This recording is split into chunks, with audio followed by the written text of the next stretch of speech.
کیا یہ بات درست ہے کہ نیک لوگوں پر آزمائشیں بھی زیادہ آتی ہیں؟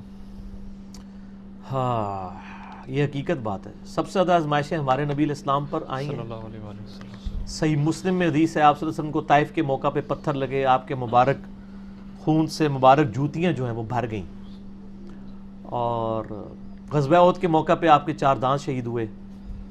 ترمذی میں اور ابن ماجہ میں ایک صحیح حدیث ہے، آپ صلی اللہ علیہ وآلہ وسلم نے فرمایا کہ اللہ تعالیٰ سب سے زیادہ تکلیف دنیا میں ان کو دیتا ہے جو اللہ تعالیٰ کو سب سے بڑھ کر محبوب ہوتے ہیں، یعنی انبیاء کرام۔ یہ آپ سے نے فرمایا کہ نبیوں پہ سب سے زیادہ تکلیف آتی ہے، اس کے بعد آپ نے یہ نہیں کہا صحابہ پہ آتی ہے، آپ نے کہا ان کے بعد ان پر جو اللہ کو نبیوں کے بعد سب سے بڑھ کر محبوب ہوتے ہیں۔ اب کئی صحابہ ہیں انہوں نے پوری زندگی لگژریس لائف گزاری ہے، کئی نے تکلیف اٹھائی ہیں، اور آج بھی کئی لوگ ایسے ہیں جو لگژریس لائف گزار رہے ہیں، کئی تکلیف اٹھا رہے ہیں۔ یہ اب اللہ کو پتہ ہے کہ کس نے کس قسم کی تکلیف اٹھانی ہے۔ پھر وہ چاہے صحابی ہے، چاہے قیامت تک آخری کوئی مسلمان آنے والا ہے، وہ اللہ نے اب ڈیفائن کرنا ہے کہ کس کو کتنے لیول کے اس کے ایمان کے اعتبار سے آزمایا جائے گا۔ سورہ العنکبوت کا آغاز اس سے ہوتا ہے کہ لوگ اس بات پہ چھوڑ دیے جائیں گے کہ وہ کہیں کہ ہم ایمان لے کے ان کی آزمائش نہیں ہوگی، تم سے پہلے لوگوں کو بھی ہم نے آزمایا اور تمہیں بھی ضرور آزمائیں گے۔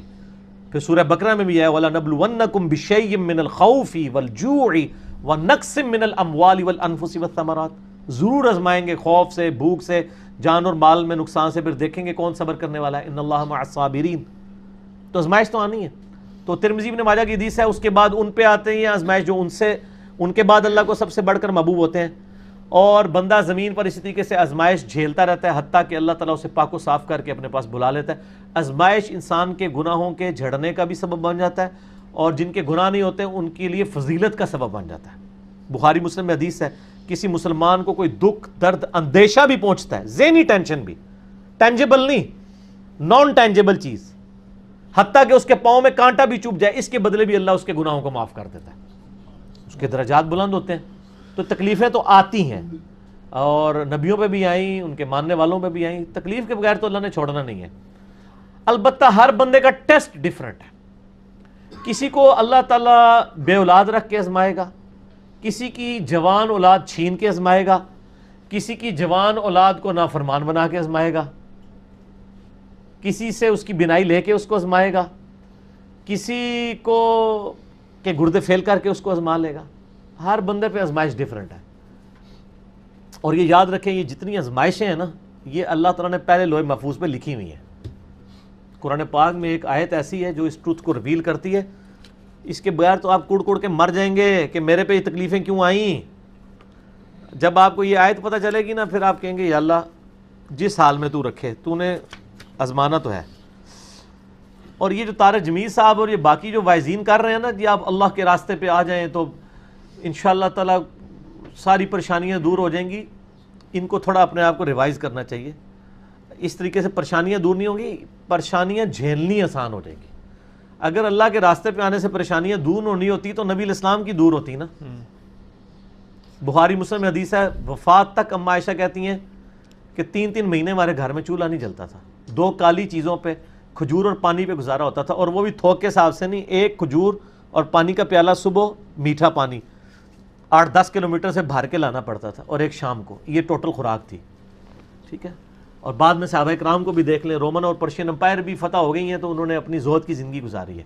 تو یہ کہانیاں نہ کرایا کریں لوگوں کو، لوگ پھر مایوس ہوتے ہیں، لوگ کہتے ہیں نہیں ہم دین کے راستے پہ آئے، تکلیفیں اور بڑھ گئی ہیں۔ یہ پھر وہ لوگ، اس طرح نہیں ہوتا۔ ہاں اس لیے کہا کہ پھر دنیا حسنہ مانگو اور آخرت میں حسنہ مانگو۔ حسنہ کا کیا مطلب ہے کہ رزق کی فراوانی ہو جائے گی؟ نہیں، جس حال میں آپ خوش ہو جائیں گے، جو صحیح مسلم میں حدیث ہے، ہمیشہ اپنے سے نچلے والے کو دیکھو، یوں تمہیں قناعت نصیب ہوگی، اللہ کی نعمتوں پہ شکر کرو گے۔ دنیا میں کوئی شخص کہہ سکتا ہے کہ میرے سے نیچے تو ہی کوئی نہیں ہے؟ سر ہر مسلمان اربوں لوگوں سے اوپر ہے۔ دنیا میں اس وقت بھی 4 ارب لوگ ہیں جن کے دل میں کلمہ نہیں ہے، تو مسلمان اس سے اوپر تو ہے نا۔ پھر اور نعمتیں گننے شروع کریں۔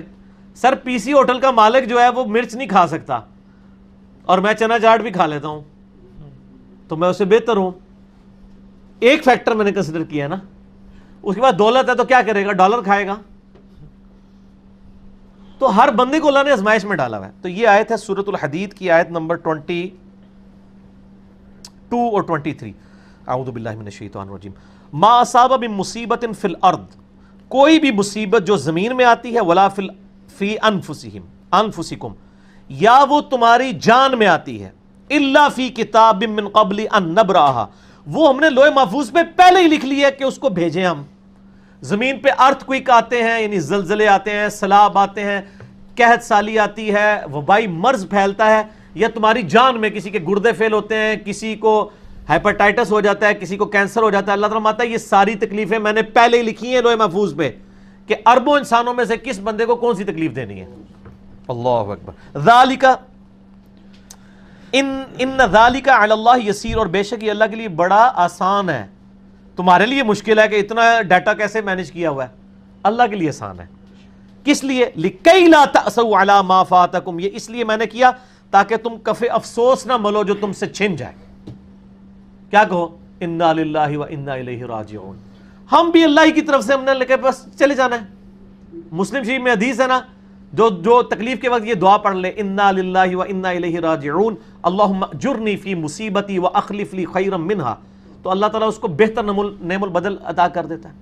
میرا یوٹیوب پہ ایک کلپ ہے، غم کی خبر کو خوشی میں بدلنے کی دعا، اس میں نے ڈیٹیل سے اس کے اوپر بات کی، آج میں ڈیٹیل میں نہیں جاؤں گا۔ اللہ تعالیٰ فرماتا ہے یہ میں نے اس لیے لوح محفوظ پہ والا لکھا ہے تاکہ تمہیں افسوس نہ ہو جو تم سے جاتا رہا، ولا تفرحوا بما آتاکم، اور تم شیخی نہ بگاڑو اس پہ جو تمہیں مل جائے۔ واللہ لا يحب کل مختال فخور، اللہ تعالیٰ ہر شیخی خورا جو ہے، شیخی بگاڑنے والا، اللہ تعالیٰ اس کو پسند نہیں کرتا۔ تو اسلام تو کہتا ہے جی خوشی ہے تب گاڈ اورینٹڈ ہوں، غم ہے تب گاڈ اورینٹڈ ہوں۔ ٹھیک ہو گیا؟